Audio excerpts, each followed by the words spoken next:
오늘은 사무엘상 29장을 읽었습니다. 사무엘상 29장은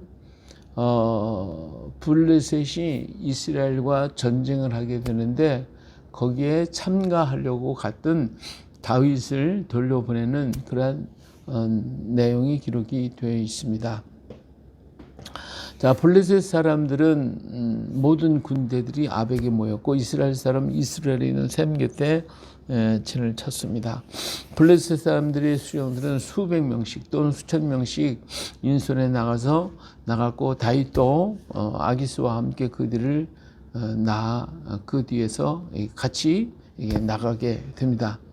근데 이때 블레셋 사람들이 다윗이 있는 것을 봤어요. 그래서 말하기를 아니 이 히브리 사람들이 무엇을 하려고 하느냐 그러면서 아기스 왕에게 얘기합니다. 이 사람이 다윗이 아닙니까?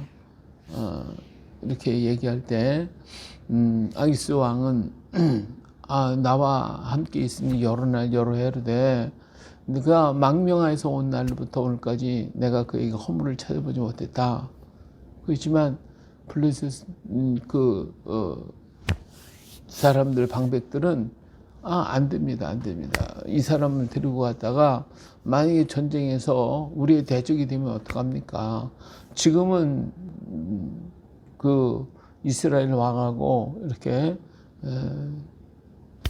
사이가 멀지만 그러나 그가 하나가 되려면 우리 머리 다시 우리를 죽이고 그리고 하나가 되려고 할 것 아닙니까? 그러니까 절대로 안 됩니다. 같이 가면 안 됩니다. 그러면서 아기스 왕은 아무리 변명했지만 블레셋 방백들은 다윗과 함께 그 이스라엘과의 전쟁에 나아가는 것을 원하지 않았습니다. 그래서 아기스는 다윗을 불러가지고 이제 이 방백들이 나는 너를 믿지만 그러나 방백들이 너를 믿을 수가 없으니까 너는 아침에 일찍 일어나서 내 진으로 돌아가라. 내 성으로 돌아가라.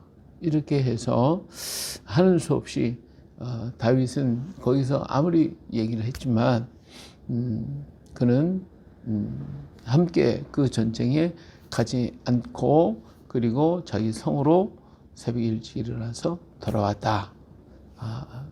이렇게 말을 하고 있습니다. 그리고 블레셋 사람은 이스라엘로 올라가게 됩니다. 여기서 블레셋과 다윗은 한 편이 되지 않고 갈라지게 되는 그런 모습을 보게 되죠.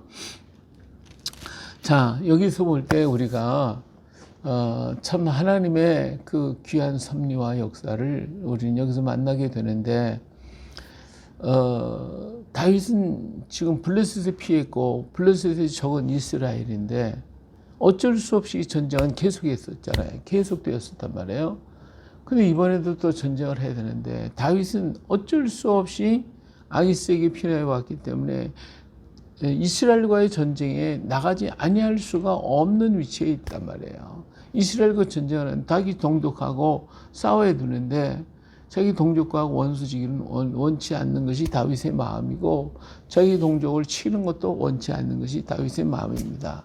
그래서 먼저 번에도 사실은 다른 성을 치고 이스라엘 영토를 침범했다라고 그렇게 얘기를 한 적도 있어요. 그렇기 때문에 지금 들어간다고 하는 것은 도저히 다윗의 마음은 지금 어쩔 수가 없이 지금 끌려가고 있는 것이지 가고 싶은 마음이 없는 거예요. 이 전쟁하고 싶은 마음이 없는 거예요. 그렇지만 자기가 아기스에게 블레셋 사람에게 생명을 지금 구걸하고 있는 판인데 어떡하겠어요. 그래서 어쩔 수 없이 이 전쟁에 나갈 수밖에 없는 그러한 상황에 놓이게 된 겁니다. 그래서 다윗이 지금 아기스를 따라서 여기에 같이 모이게 됐는데 근데 하나님이 저들의 마음을 움직이잖아요. 이 블레셋 방백들이 나와서 절대로 안 됩니다. 이 다윗은 사울이 죽인 자는 천천히고 다윗은 만만이라고 했던 그런 친구인데 이 친구가 만약에 전쟁에서 획 마음이 바뀌어가지고 우리의 대적이 있는데 우리는 어떻게 되겠습니까? 안 됩니다. 절대로 안 됩니다. 방백들의 말이 옳긴 옳지요.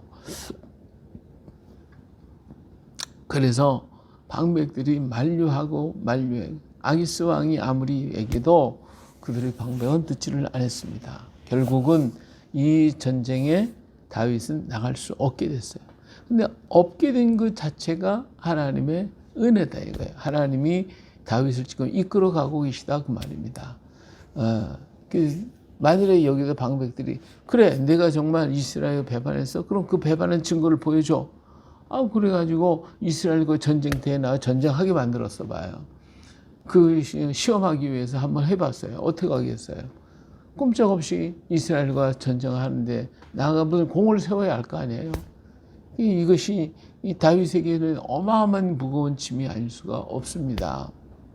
그런데 이 방백들의 마음이 움직여서 저가 이 전쟁터에서 우리의 대적이 되면 우리 안에 적을 가지고 있는데 이게 되겠습니까? 안 됩니다. 하고 그들의 마음을 움직여 가지고 그래서 다윗이 그 전쟁에 가지 않게 됐고 그것 때문에 자기 동족과 싸우지 않게 됐고 이것이 바로 하나님께서 역사하시는 거예요. 일하시는 거예요. 때때로 오늘 우리들의 삶 속에서도 그래요. 어쩔 수 없는 상황. 우리는 도저히 이러지도 저러지도 못하는 어쩔 수 없이 끌려가야 할 수밖에 없는 그런 상황 속에서 우리가 무엇을 해야 되겠어요? 그럴 때에 우리는 더욱 하나님을 의지하고 하나님 이걸 어떻게 하면 좋겠습니까? 아마 다윗도 그랬을 거예요. 이 전쟁에 나가면서 어쩔 수 없이 지금 가면서도 이 일을 어떻게 하면 좋겠습니까? 내게 지혜를 주시오. 나의 피할 길을 가르쳐 주시오. 아마 그랬을 거예요. 예? 오늘 우리도 마찬가지예요. 어쩔 수 없는 상황 속에서 이럴 수도 없고 저럴 수도 없는 상황에서 우리가 끌려가게 될 때에 우리가 뭘 하겠어요. 예? 거기서 안 간다고 할 수도 없는 거예요. 가면 문제가 되는 것이고 그러니까 어쩔 수 없이 가기는 갔는데 이 문제를 내가 해결할 길은 없잖아요. 하나님께서 해결해 주셔야 이 문제를 피할 수가 있단 말이에요. 그렇기 때문에 하나님 앞에 우리는 기도해요. 하나님 이 문제를 피할 수 있는 길을 주시오. 내 힘으로는 안 됩니다. 내 지식으로 내 모든 것 갖고는 안 됩니다. 하나님 이 문제를 해결해 주시오. 근데 하나님 앞에 다 맡겨버리면 하나님께서 다윗을 이렇게 그들의 마음을 움직여 다윗을 갖다 참전하지 않도록 만들어서 빼버리고 자기 성으로 돌아가게 만드는 이게 놀라운 일이 아닙니까? 얼마나 놀라운 일이에요. 이렇게 해서 다윗을 그 위기에서 건져주시고 빼내주시는 우리 하나님의 아주 오묘하신 손길을 우리는 만나볼 수가 있습니다. 이것은 다윗의 힘으로서가 아닙니다. 하나님의 전적인 은혜요. 주변의 사람들의 마음을 움직이시는 하나님의 역사라는 것입니다. 자, 우리나라의 모든 환경을 한번 보십시다. 우리나라 외정에 잡혀서 36년 동안 고난을 당하고 있을 때에 우리는 거기서 벗어날 수 있는 길이 하나도 없었어요. 우리의 남자들은 전부 징용으로 군사로 끌려갔고 여자들은 공장으로 또는 위안부로 전부 끌려갔고 그냥 대한민국이 완전히 초토화가 돼버리기. 싸울 힘도 없었고 북쪽에서 독립군들을 움직인다고 그게 미미한 것이고 감당이 안 되는 거예요. 해결할 길이 없었어요. 그런데 하나님은 우리의 모든 모습을 아시고 어떻게 했어요?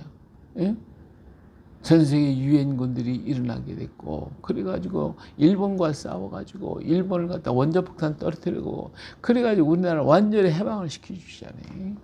그래서 하나님께서 이 나라를 해방시켜 우리가 한 게 아니라 하나님이 하시더라 이게.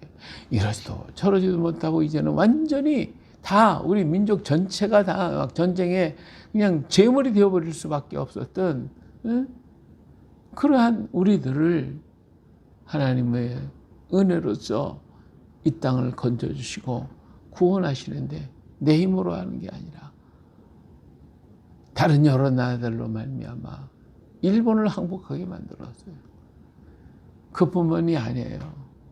일본을 갖다 황복하게 만들고 미군들이 들어와가지고 일본 사람들 전부 다 추방시키는데 다 추방을 시켰거든요. 그런데 그들의 가졌던 여기 있던 재산 하나도 못 갖고 가져가겠어요. 전부 다 여기다 놓고 가게 했어요. 공장이든지 가정이든 집이든 물건이든 전부 다 놓고 가겠어요. 심지어 어느 정도까지 했냐면 나가는 사람들의 호주머니까지 다 탈탈탈 털어서 민간인은 1,000엔, 예? 1,000엔밖에 못 가져가겠어요. 1,000엔이면 우리나라 돈 10,000원밖에 안 되잖아요. 그것만 소지하게 했어요. 군인들은요 500엔, 400엔, 250엔밖에 안 가지고 가겠어요. 그러니 그들은 빈손이잖아요. 아무것도 가져간 게 없어요. 여기서 돈도 자기 물건 챙길 수가 없어요. 빈 몸으로 다 내버렸어요. 그들의 모든 재산을 전부 다 빼앗아 가지고 우리나라에 다 줬어요. 이게 얼마나 놀라운 일이에요. 만약에 그때 이제 일본 사람들이 자기 재산이라고 전부 가져가도록 허락했다면 아무것도 안 남았을 거예요.